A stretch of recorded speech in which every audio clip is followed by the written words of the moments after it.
Hi guys, welcome to the third part of the Weekend Dev Challenge 24. So in the previous part, we just completed one project of QR code generator. So in this particular part, we'll be starting a new project that is rock, paper, scissors game, and we'll be continuing this for the next video.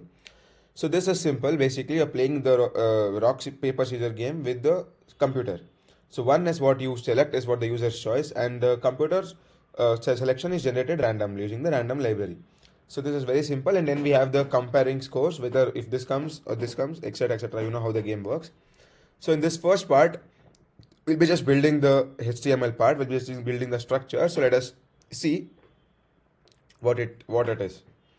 So we have a heading rock paper scissors in the top. After that, followed by we have the user choice. That is whatever the user has selected, which is unknown for now, versus whatever the computer has selected. Again, the computer choice is also unknown for now. After that, we have one ID result with the class result text. Now, this is a user choice. The choice say we have three buttons. One is for rock, paper, and scissors. We have emojis as well for that. Now, this is what the user selects. This is user's choice. In the computer's choice, we'll be seeing in the next part. Now, after that, we have the scoreboard. So in this scoreboard, we'll have how many wins, how many losses, how many draws. So this is each game. This is being calculated for one win, one loss, or one draw. So finally, whenever you want to start a new game, you can reset the score, or you can just check your scores, how much is the existing score, etc., etc. Now, the logic behind this will be added in the next part. So this was just a basic structure. I'll run the program and show it to you.